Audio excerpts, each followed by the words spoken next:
I was particularly pleased for him on Saturday night. I was up at the Etihad and I watched some of the aftermatch stuff coming in.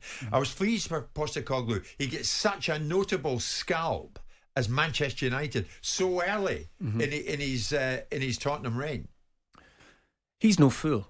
He's definitely no fool. This is a proper manager. He knows his stuff. He wasn't well known simply because he was from Australia, working in Japan, and he brought players into Celtic that did exceptionally well. So he knew the strength of the players. He knew, and more importantly, he knows his own strengths and weaknesses. He's very, very good. He's got an attacking mind, and he wants to go forward with it. And you always felt that regardless of the results, that they, being Tottenham Hotspur, would be a bit more pleasing on the eye, for want of better words. I hate that phrase, but anyway, I'll go with it. And so it was no surprise to me that he's got something there. There's no question about it. So, Martin, Manchester United came calling and left with nothing.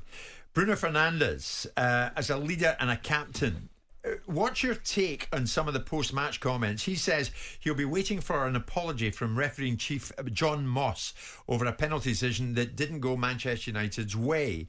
And he's pretty much outspoken in it. He says the referees have got to start doing interviews after the game so they can explain themselves. It's a penalty. No excuse for not seeing that. Nice excuse for VAR not seeing that. I want to see if John Moss also comes to apologise to our dressing room like they say they did to the manager of Wolves. I'll be sitting here and they can come. Is there any need for that? Do you know what? You've just been beaten in the game. You think you should have had a penalty. I'm not even sure that it was a penalty anyway. He's missed a great opportunity himself. He's headed one over the bar. He reminded me of me. Heading it like that, and at the end of it all, I wonder, is Ten Hag waiting for an apology from him for missing the header? I don't think you can be that petulant. You've lost the game. You shouldn't be turning around to talk about and be as flippant as that there in your comments about the referee and the leader of the band not coming to apologise, as apparently they did apologise to Wolves not giving the penalty on the previous Monday night.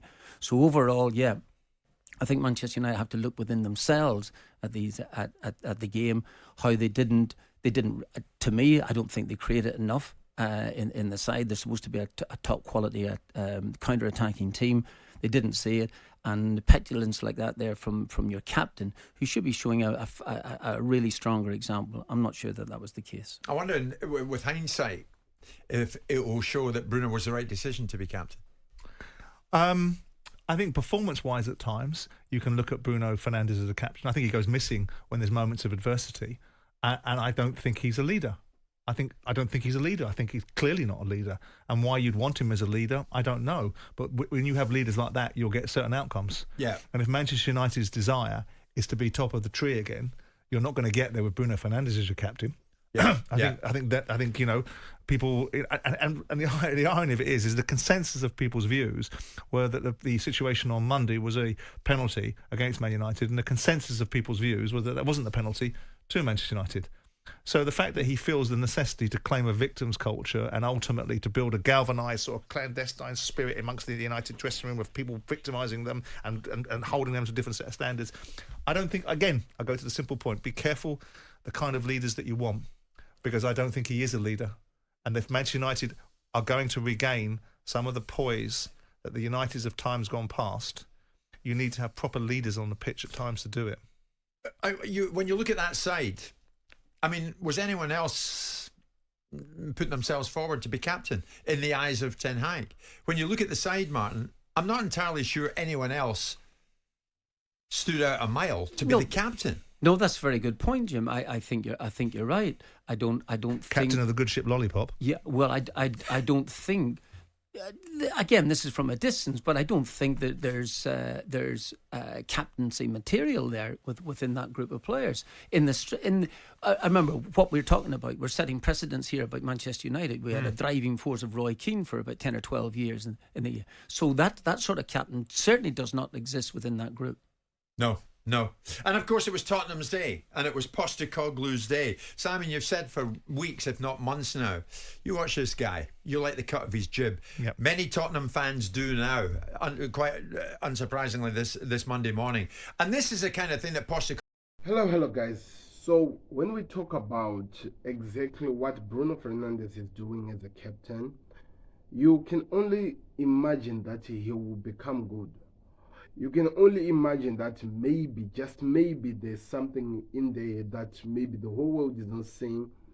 That's something that Erik ten Hag saw. Because one thing that people have to understand, if a guy is able to make so much noise to other players, maybe in the dressing room, doesn't always mean that he's the right candidate to become the captain of the club.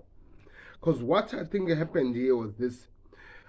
Somehow, Erik ten Hag thought that because he was able to shout, he was able to control him. By the way, Erik ten Hag, if you remember in the preseason against the ref, he thought that this is a good captain.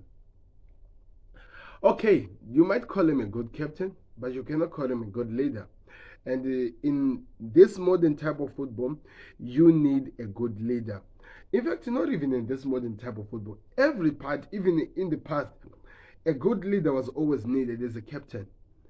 What we see from Bruno Fernandes, it's something that is really unacceptable.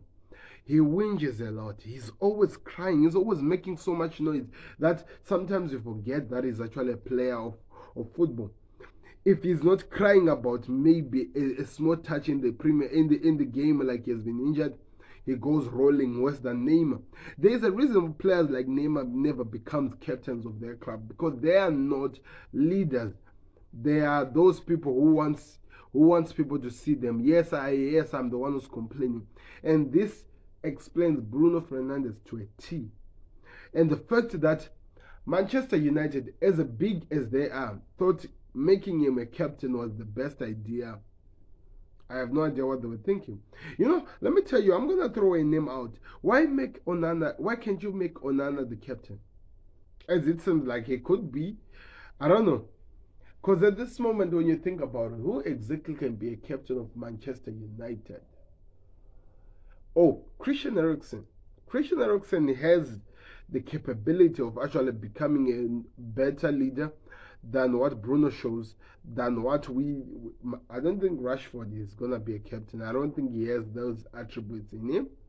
But Bruno, no, that's actually a problem that the United team has to find to deal with, because that guy is not a leader.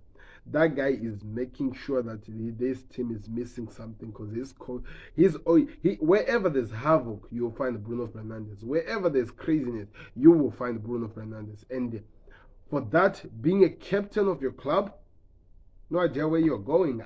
Really, direction-wise, I have no idea where you're going. So it's not like we're being harsh. It's actually the truth of the fact. Making Bruno Fernandes the captain is the worst thing you can ever do as a team. He's better as a player because you can see something with his game, but in terms of captain material, he's the worst of them. You can't compare him to the likes of Roy Keane when they were in United. You can never compare him to the likes of Stevie Gerrard, Jordan Henderson. Those are real captains. With Bruno, yeah, you've got Bruno. That's all I can say. You've got Bruno. That's all you get. Bruno. Nothing else, nothing more.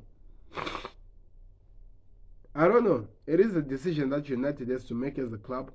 Are they going to continue making this guy captain or not? And how is that going to benefit them? When it comes to Postecoglou and what he has already done, I think there's still more that we want to see from him as a manager and the new Tottenham Hotspur is trying to create.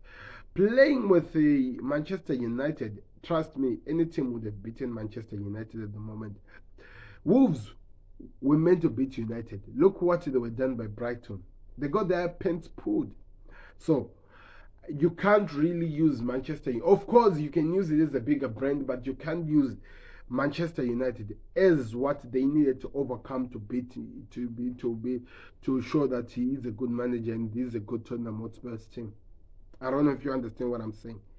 Marcus Rashford, I don't know.